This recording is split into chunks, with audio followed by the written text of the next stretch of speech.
Apa kabar kalian semua? Semoga kalian semua baik-baik saja.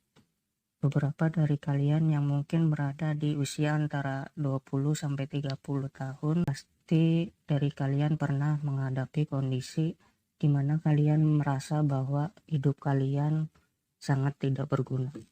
Kondisi ini juga gua alami sekarang ini. Di usia yang menginjak 24 tahun, gua merasa hidup gua sangat tidak berguna sama sekali. Terlebih lagi karena memang masih bergantung terhadap orang tua. Lalu gue sempat berpikir, sebenarnya kondisi yang gue alami itu wajar atau enggak sih? Atau mungkin justru sebaliknya.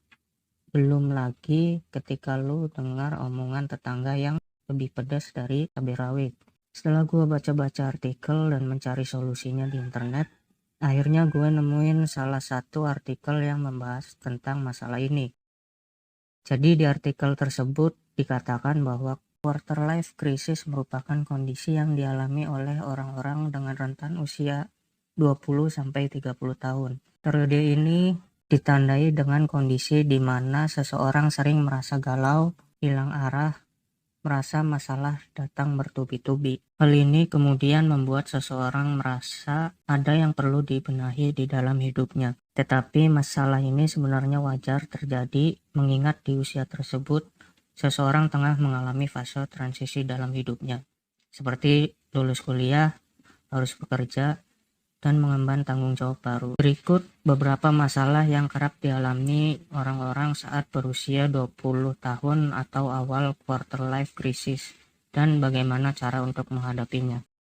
Masalah pertama yang sering dihadapi pada fase quarter life crisis yaitu tujuan hidup yang tidak tercapai.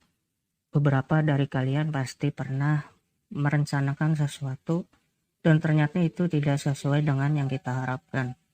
Terkadang dalam kondisi ini mau tidak mau kita harus menerima apa yang terjadi sesuai realitanya. Karena memang apa yang sudah direncanakan pasti memiliki rintangannya masing-masing.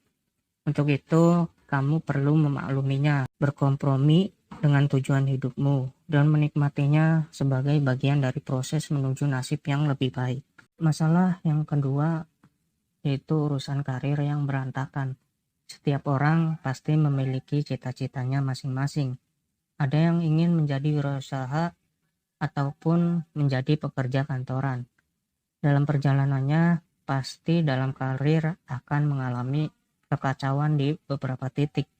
Untuk itu, kamu perlu melihat ini sebagai sebuah tantangan dalam karir dan menganggap ini sebagai peluang untuk berkembang dan melatih kreativitas. Masalah yang ketiga yaitu kanker atau kantong kering. Ya memang harus diakui terkadang hal kecil seperti uang bisa membuat hidup terasa menyedihkan dan bahkan mengecewakan pada titik tertentu. Padahal sebagai manusia, kita memiliki makna dan versi kebahagiaan kita sendiri. Dan sudah sepatutnya kamu tidak menjadikan uang sebagai fokus utama atau obsesi dan menganggapnya sebagai sumber kebahagiaan yang utama. Lalu masalah yang keempat yaitu ketika kalian merasa hidup ini nggak ada artinya. Sebenarnya kita belajar makna dan tujuan hidup ketika kalian sudah lulus dari bangku SMA atau kuliah. Karena ketika kita lulus SMA atau kuliah, semua tujuan hidup kita secara otomatis akan berubah. Cara tercepat untuk menghancurkan hidup adalah dengan meyakini bahwa hidupmu tidak memiliki arti apa-apa sama sekali. Hal ini menyebabkan depresi bahkan kejahatan. Solusi jangka pendek dari masalah ini adalah dengan memperbanyak kesibukan, sehingga kalian mendapatkan perspektif yang berbeda dalam memandang suatu masalah. Masalah yang kelima dan yang terakhir yaitu ketika kalian merasa setiap hari itu sama saja dan sangat membosankan.